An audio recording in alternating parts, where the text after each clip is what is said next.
Hola, ¿qué tal? Mi nombre es Leslie Chilán.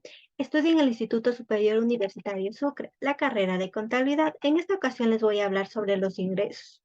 Como objetivo tenemos que los ingresos son definidos en el marco conceptual para la preparación y prestación de estados financieros, como incremento en los beneficios económicos producidos a lo largo del periodo contable, en forma de entradas o incrementos del valor de los activos, o bien como una disminución de los pasivos, que dan como resultado el aumento del patrimonio neto y no están relacionados con las aportaciones de los propietarios de la entidad. El concepto de ingreso comprende tanto los ingresos ordinarios como sus ganancias. También decimos que los ingresos ordinarios propiamente dichos surgen en el curso de las actividades ordinarias de la entidad y adoptan una gran variedad de nombres, tales como ventas, comisiones, intereses, dividendos y regalías. El objetivo de esta norma es establecer el tratamiento contable de los ingresos ordinarios que surgen de ciertos tipos de transacciones y de otros eventos. La principal preocupación en la contabilización de ingresos ordinarios es determinar cuánto se debe ser reconocido. El ingreso es lo conocido cuando es probable que los beneficios económicos a futuro fluyan a la entidad y estos beneficios puedan ser medidos con fiabilidad. Esta norma identifica las circunstancias en las cuales se cumplen estos criterios. Para que los ingresos ordinarios sean reconocidos, también provee guías prácticas para la aplicación de estos criterios. Crear un informe detallado de los ingresos para así evaluar la economía de un país o de una persona, para analizar sus derivados y de dónde sale cada ingreso. Así aplicarlo en la vida cotidiana y mejorar la vida de un país o la de nosotros mismos. Como un principio de ingreso tenemos que los ingresos son los recursos que se obtiene el Estado por la recaudación de tributos como el impuesto a la renta, el IVA, por la venta de bienes como el petróleo y sus derivados, las transferencias y donaciones que se reciben, el resultado de operaciones de las empresas públicas, entre otros. Todos estos ingresos se destinan para cubrir las obligaciones contrarias a prestaciones de bienes y servicios públicos. También es un incremento en los recursos económicos y es la recuperación de un activo. Por ello, los ingresos, ya sean monetarios o no, se enmarcan dentro de la ecuación de consumo y ganancia. El ingreso es el dinero que recibe un agente económico debido a su actividad económica. Por ejemplo, el ingreso de un hogar es el dinero que se obtiene por los trabajos laborales en una empresa. El ingreso de una empresa es el dinero obtenido por la venta de sus productos o del servicio que estamos ofreciendo. El ingreso nacional es el dinero obtenido por todos los agentes económicos de un país. Para que un agente económico obtenga beneficio económico, sus ingresos deben ser superiores a sus gastos y a los impuestos que debe pagar. Los ingresos discrecionales quedan comprendidos en la parte de operaciones del presupuesto y se destinan fundamentalmente a sufragar aquellas estructuras esenciales que no pueden serlo con cargo a la parte administrativa.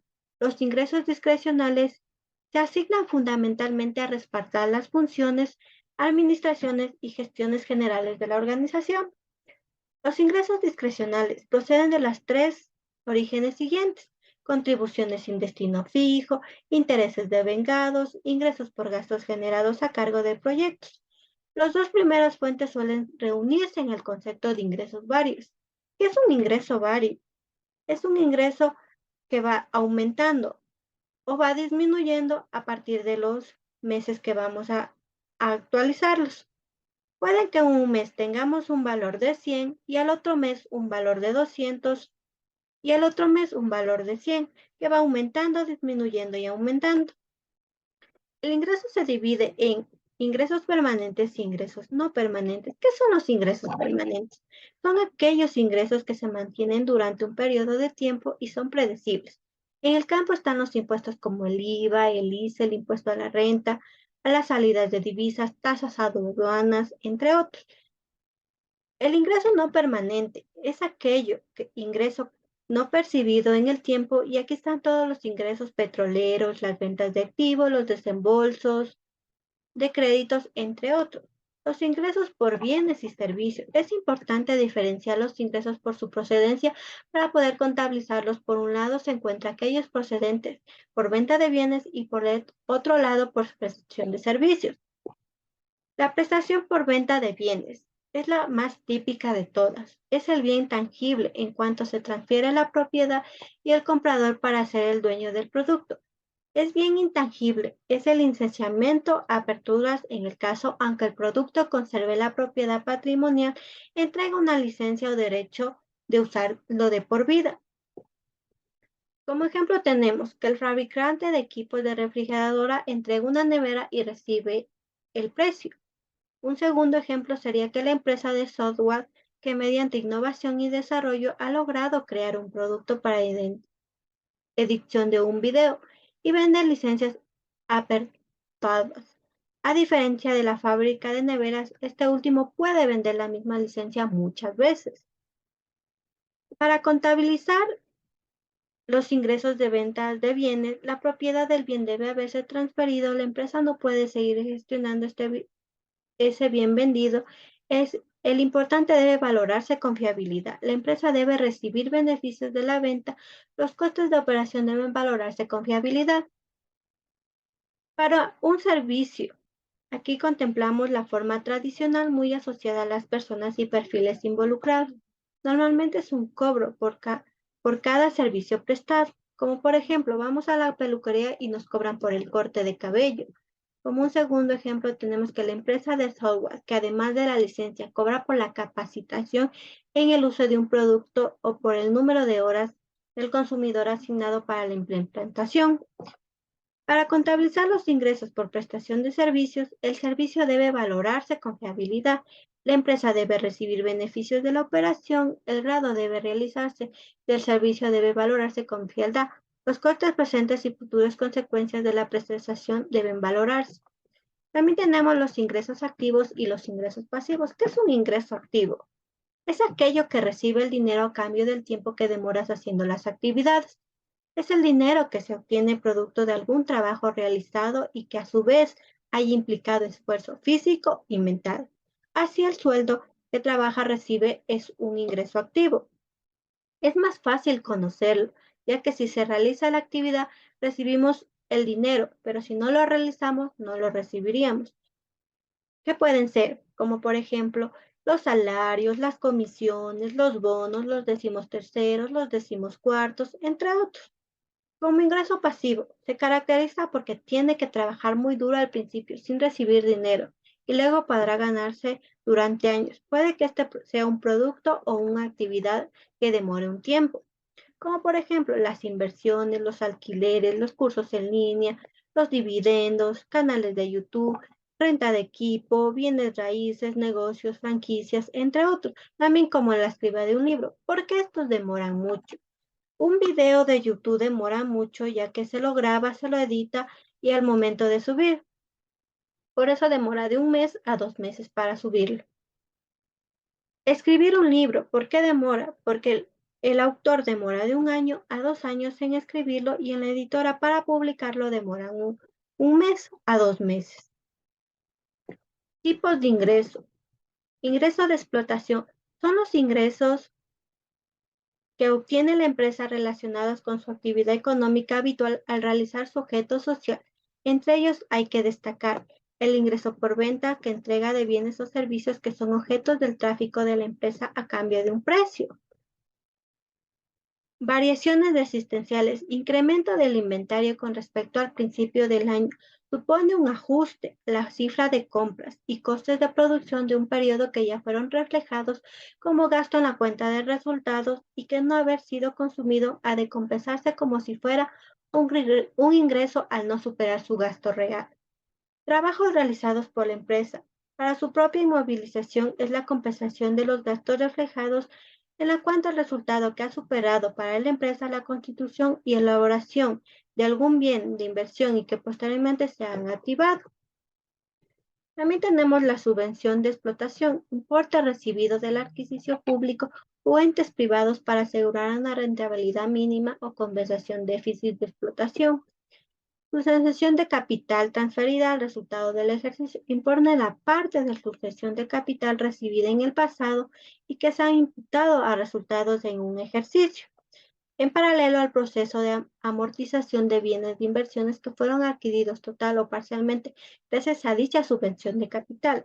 Otros ingresos de gestión, por ejemplo, los ingresos por alquileres de bienes muebles o inmuebles o derivados de la cesión a patentes u otros modos de propiedad industrial, actividad mediante la empresa entre terceros no realiza habitualmente e ingresos de servicios varios, ya sean de su propia persona o a terceros. Los ingresos financieros hacen referencia a los ingresos originales en la inversión financiera o las ganancias procedentes en su venta o en algún caso de su revalorización.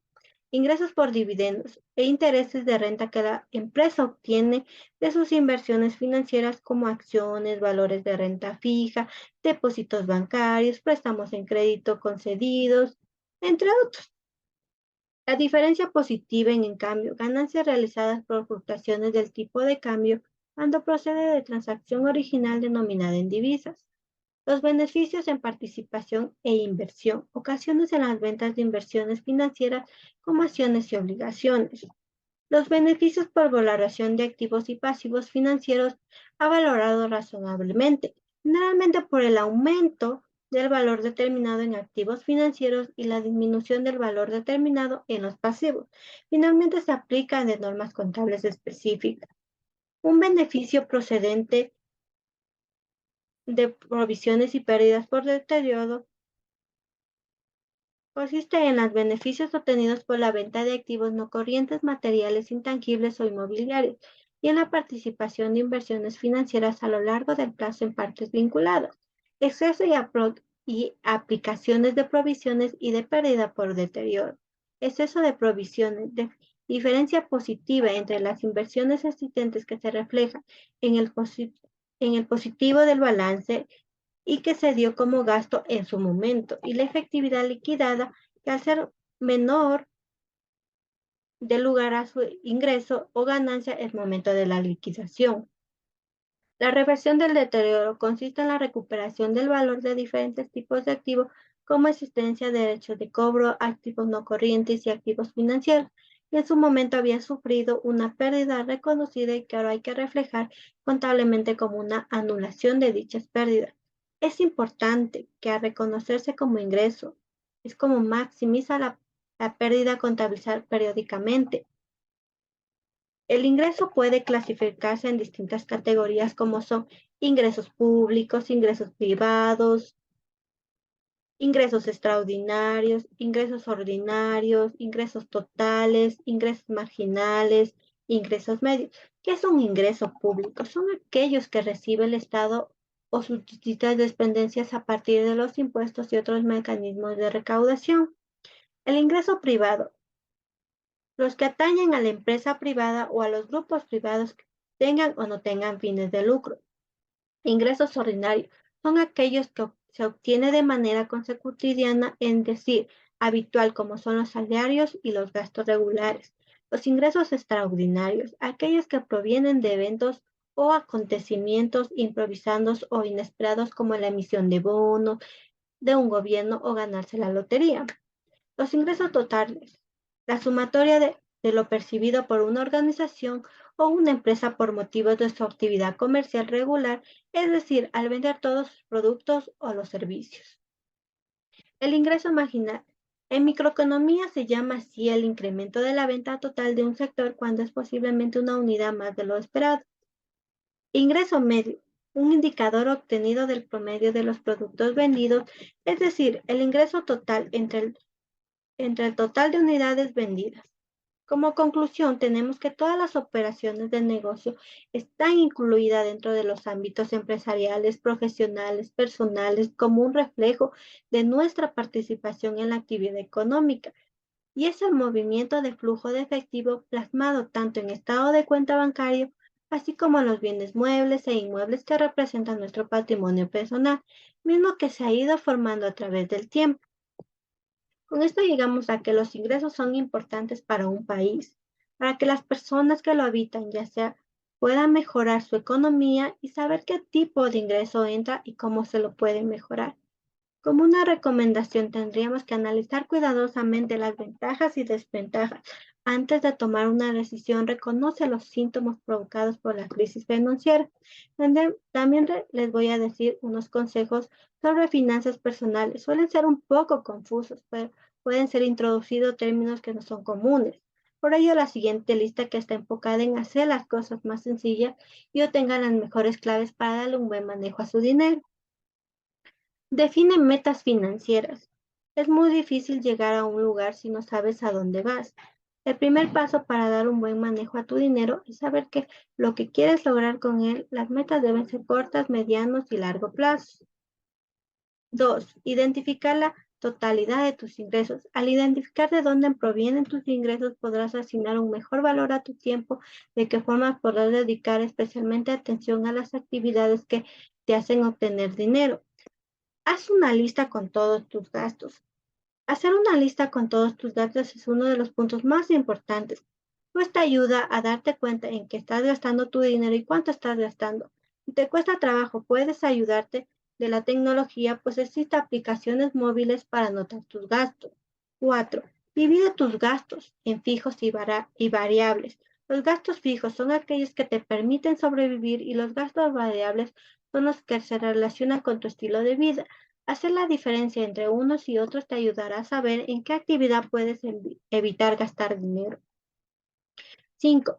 Plantéate cómo reducir en lo que se pueda tus gastos fijos. Los gastos fijos son, por ejemplo, renta, luz, agua, comida o gas. Gasta menos en los gastos fijos es posible, pues solo debes hacerte consciente del uso que le das e identifica si puedes ahorrar un poco con ellos. 6. Plantea eliminar la mayor cantidad de gastos variables que puedas. Los gastos variables son aquellos que son necesarios para subsistir.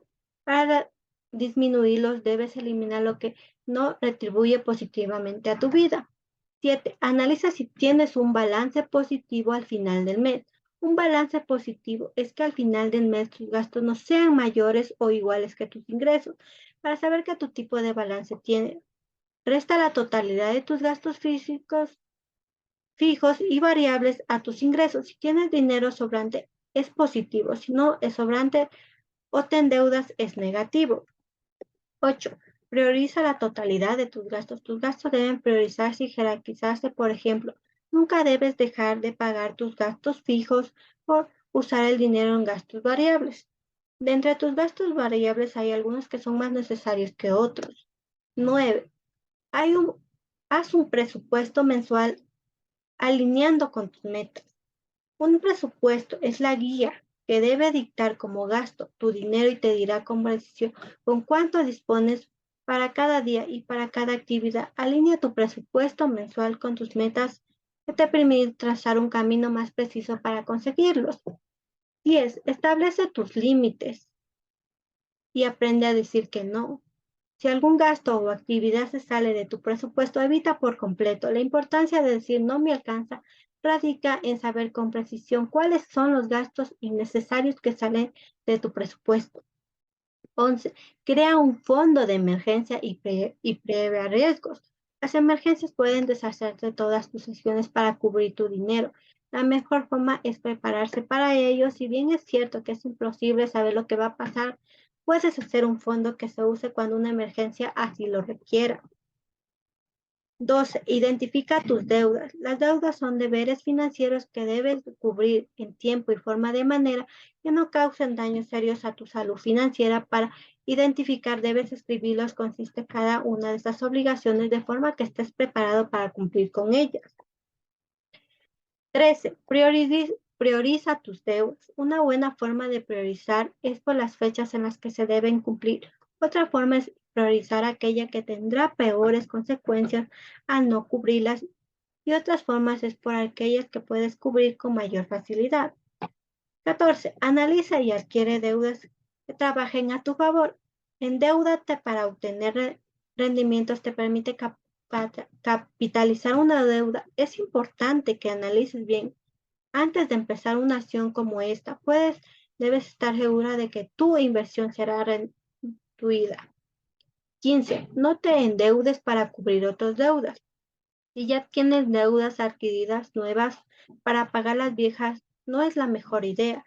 Es cierto que existen métodos de consolidación y refinación, pero lo cierto es que deben ser las últimas opciones y deben estar acompañadas con un análisis de implicación. 16. No te sobreendeudes. Lo ideal es no endeudarse más allá de lo que se pueda pagar. Sin embargo, es bastante común sobreendeudarse pensando que se puede cumplir con tantas obligaciones. Debes mantener las deudas controladas y usar las opciones de crédito a tu favor. 17. Analiza los meses sin intereses. Los meses sin intereses son grandiosas formas de compartir sin pagar más de lo que se adquiere. Sin embargo, se debe tener precaución de las condiciones en las que se adquiere un plan de esta naturaleza o la cantidad de estos planes con los que se puede cumplir al mismo tiempo. 18. Evita los excesos. En la vida ningún exceso es bueno. Cuando se trata de finanzas personales, la regla se aplica con la misma fuerza. No gastes de más, no te endeudes de más. Busca siempre alcanzar un buen balance en la vida y en la salud financiera. Cuidado con los gastos hormiga. Los gastos hormiga son aquellos que no representan un gran desembolso en un inicio, pero la suma de ellos hacen que se convierta en una fuga de dinero. Se debe identificar, pues son muy complicados de erradicar. 20. Evita las compras por impulso. Las compras por impulso es muy peligroso, ya que parecen a los gastos hormigas debido a que se realiza cuando se adquiere productos innecesarios y la diferencia es que generalmente son productos más caros y no tendrán en darte cuenta en lo que no es necesario. Distingue entre, 20 distingue entre los caprichos y las necesidades. Para evitar las compras por impulso o los gastos innecesarios, debes tener muy claro cuáles son los caprichos y cuáles son las necesidades. 22. Compra solo lo necesario. Para evitar gastar de más y salirse del presupuesto, la recomendación pasa por solo comprar lo necesario y planificar las compras. 23. Hazlo tú mismo. Si haces las reparaciones de tu hogar, puedes no ganar de más y ahorrar. Evidentemente, si se requiere algo con mucha experiencia, deberás contratar a un especialista. Habla de tus estrategias financieras y escucha a las demás. Comparte tus estrategias financieras. Es muy buena forma de obtener otras ideas y que completamente las acciones que ya estén llevando a cabo. Paga los impuestos. Recauda que debes estar corriendo con el pago de impuestos. Asegúrate de reservar suficiente dinero para pagar y de que puedas hacerlo antes de la fecha límite. Esto te ahorrará dinero. 26. Ahorra. Probablemente uno de los consejos más importantes para que puedas alcanzar tus metas debes contar con el respaldo de un buen ahorro que te permita disfrutar en el futuro. 27. Invierte. Para hacer crecer tu dinero tienes que ahorrar. Sin embargo, dependiendo de tus metas y objetivos, deberás considerar poner a trabajar tu dinero aprovechando los diferentes planes para invertir que hay en el mercado. 28. Cultiva tus talentos. Si eres bueno para algo, debes seguir trabajando para ser el mejor. Una vez que ya te destaques de entre el resto, puedes usar esas habilidades para generar ganancias. 29. Aprende constantemente sobre la educación financiera. Por fortuna, la educación financiera es un tema que está constantemente mejorando. Para ello, manejar el día hace falta esta constantemente la educación, no solo aprendiendo, sino reforzando lo que ya se sabe, para tener un mejor balance y una mejor contabilidad de nuestros ingresos. 30. Cuida tu salud física. Cuidar la salud financiera es tan importante como cuidar la salud física. De hecho, van más de la mano de lo que podemos ver a simple vista, pues son completamente complementarias.